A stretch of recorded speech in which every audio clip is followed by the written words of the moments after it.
classrooms. So there is a first grade teacher that's assigned this class. There is a second grade teacher. Have those individual teachers been given specific training and That's what next week is about. Next week, one of the in-service days has a bulk day, I believe it is, workshop for the teachers who will be involved in. I'm guessing at this point, well, just that number plus the ESL teachers. So it's a small group, which can make the training intensive. But again, had I done this, and somebody came up to me and said, we want to look at sheltered workshop, instruction, sheltered workshop, that gets my special ed background. Sheltered instruction, I would have been discussing last September, October. I would have come to the board at that point in time through the superintendent, said, here's where we want to go, and I would have been plotting out on several things. The principals would have been involved in all my discussion, because it's in their buildings. We would have identified the best classes and teachers, and then we would have set up training over the course of the year, so when they're walking in September, they feel confident about what it is we're asking them to do. Because we're holding them accountable. Well, if I'm going to hold somebody accountable, then I have an obligation to make sure they have the tools. I mean, I think you raised so many fantastic issues, including the teacher evaluation piece, you know, how this impacts these particular teachers moving forward to all of a sudden get dropped this class with a much different demographic than the other classrooms.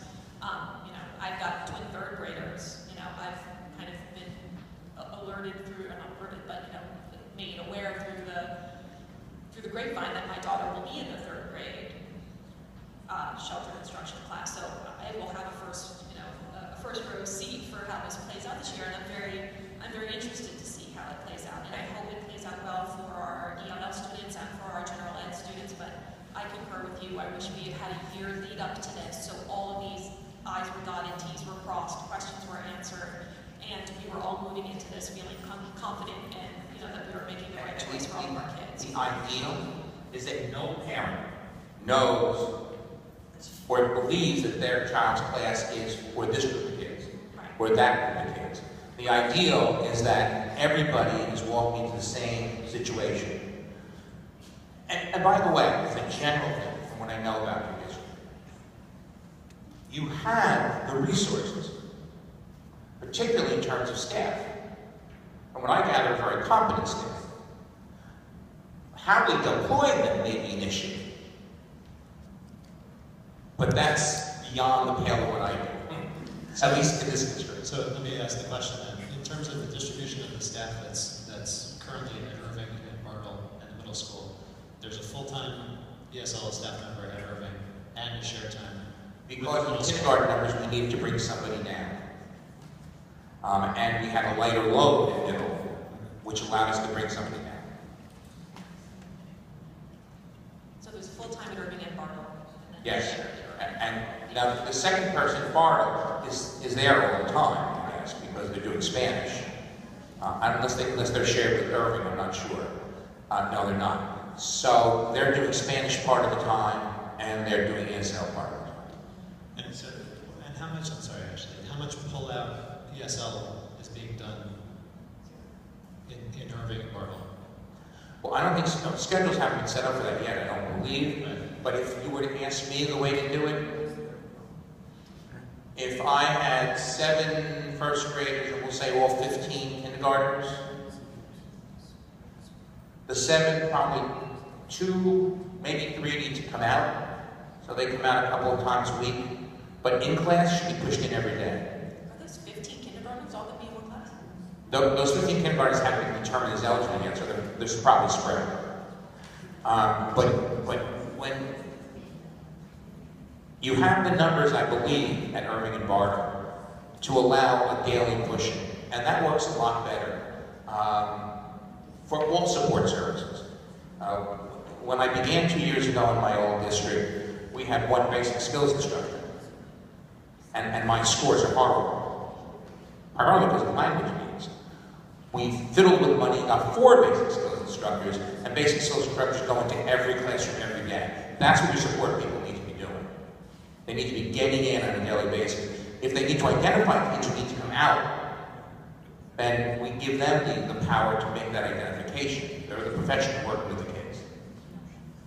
It sounds to me like, we could be allocating the staff resources a little bit better, given the amount of pullout that there is. It seems like there should be enough availability if, let's say, the Irving and Bartle principals are talking to each other to provide that kind of service, which would then give those teachers, the attendant teachers, ongoing support for the sheltered instruction. And we've been, the two principals and myself have been talking quite a bit.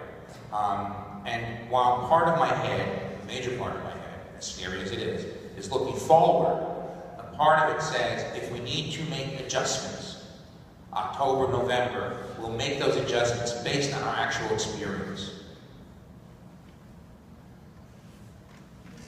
I was actually just going to say the same thing, in terms of not to make you lunch, which could, but if we Don't worry, the time will come. If we have the resources, in, how would you reallocate? But it sounds like you're having those discussions. I don't know what people respond next. I think that's going to take time. I have some ideas in my head, and at least in the special ed arena, I can hopefully engage conversation with all the key players. I have ideas about it in the district, but that's not my domain. But I think the key is the conversation includes all the players. It includes all the principals. It includes, especially the child study team. It includes the board. It includes presenting to the community. It includes the teachers. There are different pieces of everything you want to put into place, maybe not the totality, that demand input from various audiences. If I do this, what do you think? And nothing's lost by doing that. I always say to teachers I work with, tell me what you need. I may not be able to do it, but I gotta hear it. And I think in some of these things, that's what we need to do. And again, I'm only focusing on a couple of things that are special ed specific. But I have a hunch that you can extrapolate throughout the district.